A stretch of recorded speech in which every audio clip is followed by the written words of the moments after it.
Howdy, Space Rangers, Captain Phoenix here. Today we're back with another video and another movie to review. So on the streets now, and I'm not, don't burn, I don't even know why I'm rapping.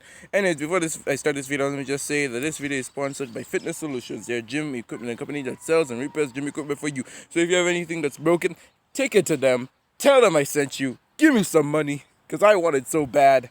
And I also want to improve my video quality. So yeah, Fitness Solutions, go follow them. The link is in the description. fitnesssolutions.co.ke. Alright, on with the video. So, guys, yesterday I watched Phineas and Ferb, the movie Candace Against the Universe.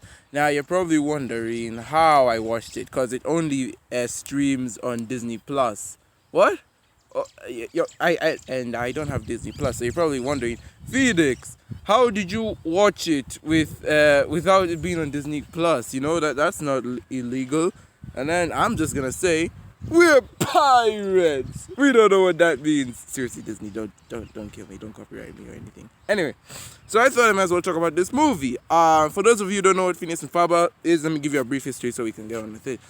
It's a show that came out. It was a Disney XD show that came out in 2007 and ran for 8 years, from 2007 to 2015.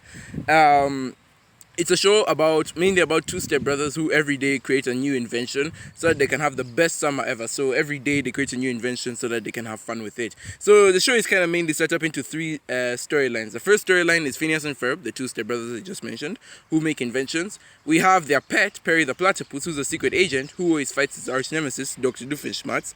And we have the third storyline, which is their sister, Candace, Phineas and Ferb's sister, who tries to get her brothers in trouble every time they make a new invention. So that's kind of the formula for every episode. We'll kind of have like a running joke. But they do switch it up every now and again. It was a highly successful show, ran for 4 seasons, had a straight-to-TV movie, and had about,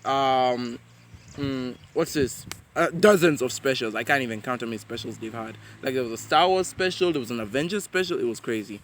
So now, so people thought that after season 4 came out in 2015, that would be the last we see of the show.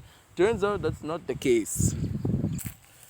So people thought the show was going to be over for a long time. However, Disney decided to grace us. After the show ended in 2015, we got a movie in 2020. Phineas and Ferb, the movie Candace Against the Universe. So to all those people who grew up with the show, me included, the show actually came out during a time that was perfect for me. I was the demographic age to watch the show.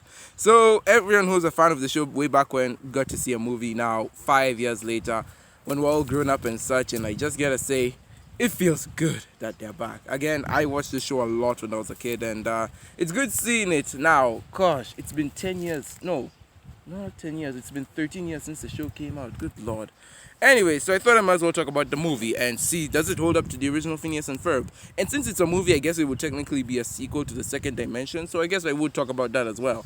So this is Phineas and Ferb, the movie, Candace Against the Universe. So, I'm not going to go into like a full-length detail of the movie. I'm just going to go off my main points. Animation. The animation for this movie, it's great. In fact, it's good. It reminds me a lot of the show. It's very similar. I feel like it's just a bit more colorful and flashy, but all in all, not really much difference. The characters are all the same. Phineas and Ferb. I like how they're just so innocent at the same time. Like these guys are extremely smart, but at the same time they're just so naive and innocent. And then we have Candace, the shouty older sister. Stacy is literally the only voice of reason. Vanessa, I really thought Vanessa was gonna play a larger part in this movie, but she's like excluded until the climax, so I don't even know about that.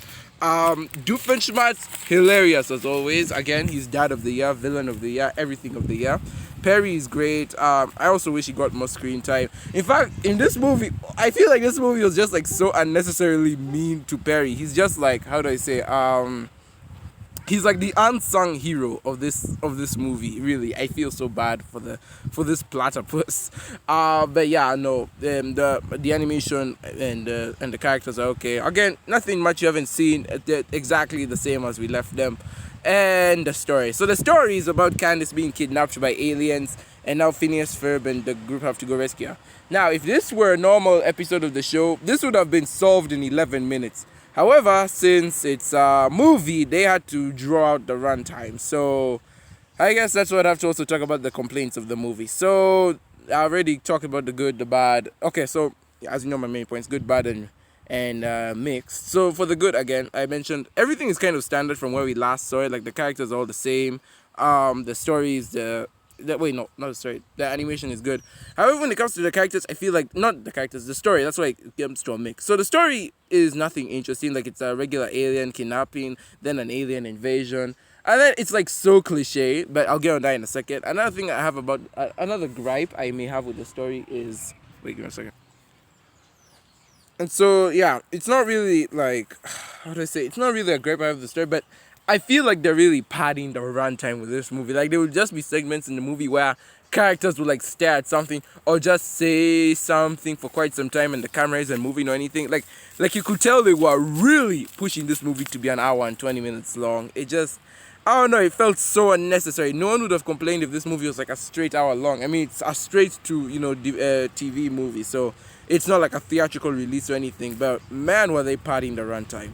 Um, Aside from that, back on the cliche thing I was saying, I feel like the strongest aspect of this movie is the writing. I feel like, honestly, if there was one good, awesome thing I would say about this movie, like 10 out of 10, it's definitely the writing. The writing in this movie is so sharp, it's quick, it's got everything. It's not the funniest movie I've seen, but there were definitely moments where I just laughed out loud. So that was one. Two, I just love the meta humor they have. Phineas and Ferb has been known to be meta in the past, but that was before it was cool. Now that meta is cool and it's all over the place, I like how they just went the extra mile with it. It was honestly hilarious. What else can I say about the writing that was great? So I ignore that. What else can I say about the writing that was great? I love the meta humor. I love the jokes were actually funny. But I didn't laugh out loud. I was just smiling. But there were definitely times when it really caught me off guard. I love how the characters are written, and there were very few cringy moments, I would say. I remember way back when I would watch Phineas and Ferb, there would be a lot of cringe here and there. But since it's just like being a movie, a lot of less cringy moments, and I really did love like the whole just the writing. The writing is honestly brilliant. It's so quick, so sharp. Everything I love about it, I love. So therefore, I feel like the writing is the strongest part of this movie. So the writing is the best, but the worst part of this movie, I would say, is the padding. Oh my goodness, did this movie just pad the runtime? My God. Then there was the climax, which is your average Phineas and Ferb epic showdown climax. Except, unlike the second dimension where they used all the inventions from the past, this time it would just be kind of shooting the aliens with like a t-shirt cannon. Oh, by the way, surprise, the aliens were the bad guy. Oh, who could have seen that coming? Again, they write it so well that you even forget that it was such a cliche. But now back on the climax. So Candace is like shooting the aliens with the t-shirt cannon. It's honestly funny, but at the same time, it wasn't as climactic as it should have been. Like in the second dimension, it was so climactic. Like we got to see all the inventions being put to use. It was like this big epic battle, which this film really didn't have. This film felt so much smaller on a scale comparison, whereas the second dimension felt so big and grandiose. So yeah, that's basically all I'll have to say about this movie. I don't want to go into spoiler territory. It literally came out like 2 days ago. I've literally given about like 2 spoilers about from the movie, so whatever. But then again, it's Phineas and Ferb, so it's very formulaic. You basically know what's gonna happen. Now comparing this to the second dimension, that's where I would say we'll have a problem, because to me, comparing this movie to the second dimension movie, it's honestly the toughest thing you can ever do to me. Reason being, the second dimension is such a good movie. It's full of heart, emotion. The climax is epic. The comedy is so sharp. I will never forget that song of Doof singing with his evil counterpart. Well, his more evil counterpart. It's honestly just too epic for me. But yeah, I mean the characterization and everything in Phineas and Ferb is great, but I just feel when comparing both movies, I feel like the second dimension is the stronger one. This one isn't bad, it just couldn't hit that bar for me. It's honestly a very fun movie, and I would definitely give it my time, but I just wouldn't say it's the best of Phineas and Ferb we've seen. It's a great comeback for Phineas and Ferb. Again, it's been 5 years since I've last seen the show, so I would say it's a great comeback. It felt like a breath of fresh air, and yeah. So go watch Phineas and Ferb. If you're one of those kids like me who grew up watching the show, I highly advise you to see this. It's honestly very fun. Yeah, it's a fun movie full of nostalgic callbacks, and at the same time, it's not fully reliant on the show to support it. It's its own thing. You can watch this movie and not have to watch the show. So I love how it's very standalone. Overall, I would give this movie about an 8 out of 10. Yeah, 8 out of 10. Because really, the only things that annoyed me was the runtime and the very standard formula of it. But then again, it's borrowing from the show, so I really can't fault it that much. So, yeah, 8 out of 10. Okay, I feel like 8 is too high, but 7 is too low. 7.5 out of 10. I'll give this movie a 7.5 out of 10. Go watch it. You won't have a bad time. You won't waste your time or anything. And yeah, you'll definitely have more fun with it. So there we go. I've been Captain Phoenix. Thank you so very much for watching. Before I officially close out this video, let me just say that this video is sponsored by Phineas Solutions. Again, they're a gym company that sells gym equipment. They repair it for you, and also they sell it to you. So yay! And yeah, and considering you're all stuck at home, I'm betting your mom's all forcing you to exercise and such. So go hit these guys up, get some treadmills, some weight lifts, any of that. And yeah, you know, make yourself look good if you want to look strong like me. And yeah, so link in the description. Go find out more at fitnesssolutions.co.ke. I have been Captain Phoenix, so thank you so very much for watching. And with that, I will see you in another universe.